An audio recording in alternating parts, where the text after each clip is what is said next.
a pleasure to be here with you all today. I was asked to just give a perspective on a U.S. education-based perspective for this project and the potential of that. I have to tell you, the perspective I'm giving is obviously my own, and I need to tell you a little bit about myself so you can take my remarks and file them away in the appropriate context. So whoever has the slide, there we go. Most of my experience at the university level has been as a senior student affairs officer, which means essentially everything outside of the classroom, and as a chief enrollment officer where I help universities shape their enrollment, size of a class or quality of a class, and I help them shape that to meet their missions. I additionally have a teaching appointment in 2 graduate schools in education research and statistics. Is what I primarily teach, quantitative methodologies. And my experience in the classroom, in addition to curriculum design, is primarily in face-to-face formats and online, both synchronous and asynchronous delivery. With that, the perspective that I'll be visiting with you about this afternoon is primarily from the Chief Enrollment Officer perspective and the curriculum delivery perspective. And then finally, from an international perspective, one of the great joys of my career this far is the ability to work internationally and to recruit students internationally and to work with universities around the globe to craft articulation agreements between U.S.-based universities and universities outside of the U.S. Some of those require a little more heavy involvement from local governments, such as the People's Republic of China, and others are much easier to craft. But I do have experience with that, and I think that's applicable to this type of project. So what I will visit with you about then real briefly is what I see is possibilities with this project, both from elementary education and secondary education, and finally with higher education, which really gets me excited. So for elementary education, and I'm going to define that as K through 8th grade, right? So any type of primary education, K through 8th grade. And some things to consider for this project is, how do you want that delivered? How is that to be delivered? Now, the evidence suggests, or let me rephrase that, there is not a great deal of evidence at this point in time to suggest that distance-based learning for elementary or primary levels is equal to the quality that they receive from face-to-face. So I would advocate a face-to-face delivery for an elementary type of setting. Now, this is assuming that there is some type of elite sport training program that is housed at this site. And so if there is, there would be the need for elementary and secondary education. Elementary education, some of the questions to consider would be, is that delivered on-site at the parent tree? Is that delivered off-site? Are there opportunities within Roatan itself for a private delivery mechanism of this elementary education? For example, with the increased tourism and the increased socioeconomic profile of the island, do the demographics support a shared venture with a private delivery of elementary education that could not only educate people participating in this program, but could educate the people who reside on the island? And so these are some things to consider when crafting a strategy for elementary education. Secondary education, primarily 9th grades through 12th grades, or the typical American high school. I really believe this project could deliver what's called an early college high school. And a number of you are familiar with that concept. It's nothing new, but an early college high school in its most basic form is a high school concept that delivers dual credit, both high school credit and college credit. In the ideal, a student can graduate from high school if they fully participated in the curriculum with 60 hours of college credit. Now, 60 hours of college credit is equivalent to an associate's degree, right?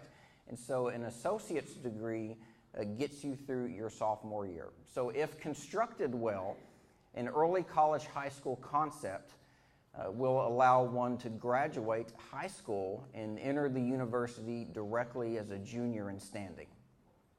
Okay, you're seeing more and more of this. And I think that could be a real attractive piece to this education that could be offered here. There are a number of U.S. universities, specifically the larger research-based land-grant universities, that offer online and distance secondary education options. I believe there's actually one on the island here at this time. These same universities also typically offer early college, high school concepts. And so it seems that there could be a natural marriage there of a more robust online delivery early college, high school. And the evidence is fairly clear at this point at the secondary level. It works just fine for educational outcomes.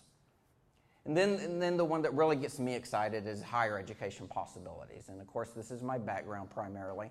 One thing that strikes me as in my role of crafting enrollment at various places is the recruiting edge that this island has to offer. Now, who would not want to be here? For the record, and Heather, please don't tell Kelly, to get permission to come here, my wife thinks I'm in St. Louis at a conference right now, and so please don't blow it for me. Yeah, absolutely. But it's a gorgeous setting, and as all of us know, higher education over the last 20 years in the States has become a very competitive enterprise. And so any type of recruiting edge that our institutions can find certainly helps us craft our enrollment. And I believe the location in and of itself presents a certain recruiting opportunity. I see with this type of concept, and with an elite sports training academy type of concept, a natural bridge to two academic programs that you see offered in a number of U.S. universities. Those programs, sports medicine and exercise physiology. Now the former there, the sports medicine, a number of U.S. universities enrollments are artificially capped by lack of clinical space or lack of available clinical space. And so when you couple that with the location, it could be very, very attractive to a number of U.S. universities. Integrative learning, interdisciplinary programs, and international education, kind of the three I's of current thinking in a number of U.S. schools.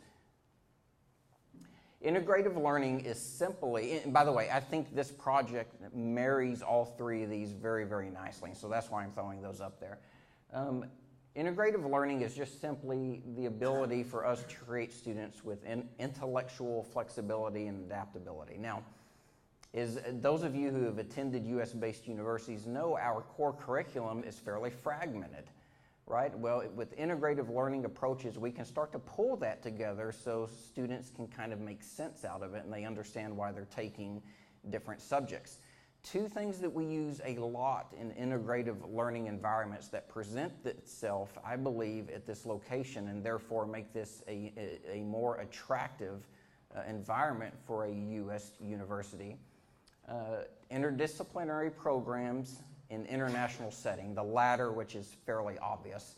But the former, the interdisciplinary programs, is essentially where we will take two programs, right, two different disciplines, and do shared research, shared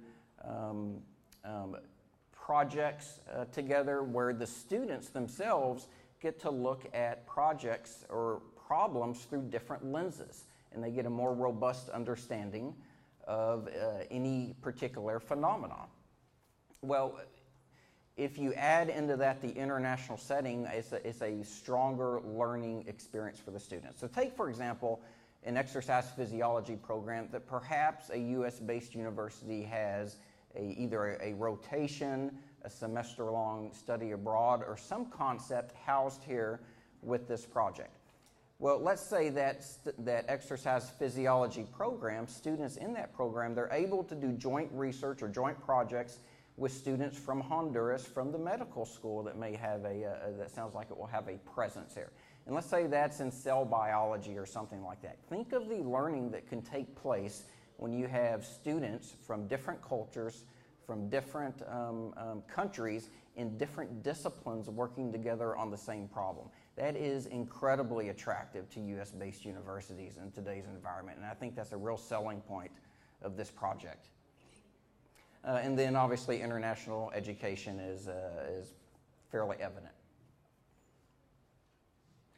So future opportunities, obviously you can't do everything at once, right? And so where do you start and then where do you go? Realistically, I see future opportunities for this type of project revolving around study abroad. What an incredible location for someone to come study for a semester for Spanish. Maybe it's a summer program in marine biology with your natural laboratory that you have right outside the door here. And so I think to that end, a U.S.-based land or sea grant institution could have some attraction to such a natural laboratory. And then ESL programs, English as a Second Language programs. There are a number of institutions, mine included, that offer English as a second language as a vehicle to recruit international students who English obviously would not be their first tongue. This type of location would be, again, attractive for a number of reasons, and not just the physical location or the geographic setting, but for a number of reasons, this type of intermediary could be attractive for a U.S.-based university with a large international presence to use as a 1 to 2 semester stop from the host country before they arrive on a campus in the U.S. This would make a good environment to intensively study English for a semester or two.